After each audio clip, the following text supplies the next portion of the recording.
Third lesson ionic equilibrium numerical 3.4. Okay, calculate H3O plus in 0.1 mole DM cube solution of acetic acid. तो हमें given क्या दिया है, given दिया है that is KaCH3COOH is equal to 1.8 into 10⁻⁻⁵.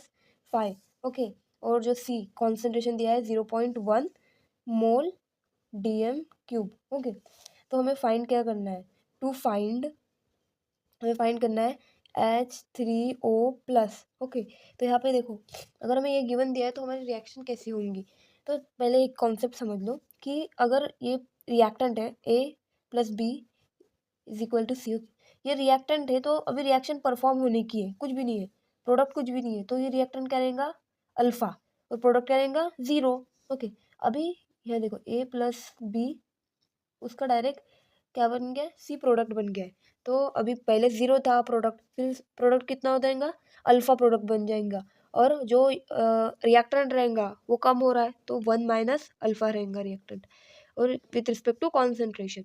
तो वैसे ही ये रिएक्शन हम परफॉर्म करेंगे लाइक CH3COOH जब वाटर में डिसोसिएट होता है तो क्या करता है, CH3COO negative plus H3O plus form करता है. तो ये भी हमारा ऐसे ही हम इसको लिखेंगे जैसे कि ये जो रिएक्टेंट है वो कैसे रहेंगे 1 माइनस अल्फा सी, और जो प्रोडक्ट है वो रहेगा अल्फा सी, एंड ये भी अल्फा सी. ओके, तो हाँ हमें भी फॉर्मूला मिल चुका है. अगर हमें ये फाइंड करना है तो हमें अल्फा सी चाहिए, तो हमारे पास सी की वैल्यू है बट अल्फा नहीं है, तो हम अल्फा की वैल्यू फाइंड कर सकते हैं. फॉर्मूला है हमारे पास Ka is equal to alpha square C. Okay, तो देयरफॉर हम अल्फा निकल सकते हैं, अल्फा इज इक्वल टू क्या हो जाएगा Ka अपॉन सी, और alpha therefore alpha is equal to under root of Ka upon C. Okay, तो वैल्यू पुट करते हैं, alpha is equal to K की वैल्यू है 1.8 इंटू 10⁻⁻⁵, और C की वैल्यू है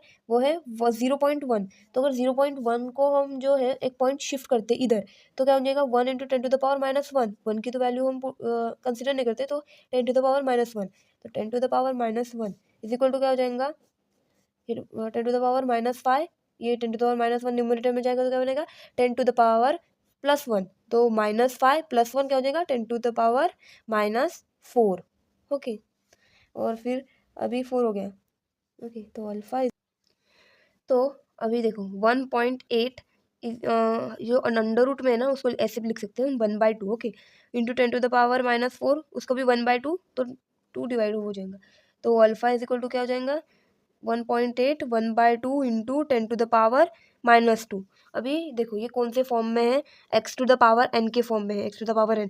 तो जब लॉग हम ऐसे यूज़ कर लगाते हैं सामने, तो जो n होता है वो लॉग के सामने आता है, यानी कि n log x. ओके, तो इसे alpha is equal to log 1.8 1/2 into 10⁻⁻2.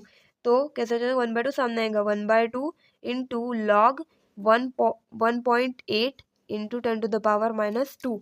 Okay, तो अभी पहले लॉग निकालेंगे 1/8 का. तो लॉग निकालना लॉग कैसे निकालते हैं, पहले CP n-1, यानी कि पॉइंट के पहले जितने डिजिट होते हैं उसमें से एक डिजिट माइनस करनी पड़ती है, यानी कि पॉइंट के पहले कितनी डिजिट है 1 डिजिट है, तो 1 - 1 0, तो 1/2 इंटू 0 पॉइंट, अभी 18 का लॉग 0 में कितना हो जाएगा हमारे 18 का लॉग 0 में 2552. ओके, और इंटू 10⁻⁻2. अभी ये 2 से डिवाइड करना पड़ेगा अभी इसको, तो 2 से डिवाइड किया तो कितनी वैल्यू आती है 0.1276. Okay, into 10⁻⁻2. और जब भी लॉग निकालते हैं उसके बाद एंटी लॉग निकलना चाहिए, तो alpha is equal to 1.34 into 10⁻⁻2. Okay, तो हमेशा जब भी अंडर रूट वाली टर्म आए तो ऐसे वैसे सॉल्व करना ईजी हम जाता है. ओके, तो फिर अल्फ़ा की वैल्यू आ चुकी है, तो अभी हम क्या करेंगे पुट करेंगे, तो CH3 की वैल्यू निकालनी है, H3O प्लस की वैल्यू निकालनी है हमें. ओके, तो इज इक्वल टू क्या हो जाएगा अल्फ़ा इंटू सी, तो 1.34 इंटू 10⁻⁻2 इंटू सी की वैल्यू क्या है 0.1, उसको कैसे लिखते हैं 10⁻⁻1, तो हमारी वैल्यू हो जाएंगी 1.34 इंटू 10⁻⁻3. ओके, मोल लीटर होता है. ओके, इसका जो यूनिट है मोल लीटर. कोई भी डिफिकल्टीज हो तो कमेंट्स में ज़रूर पूछिए. Thank you.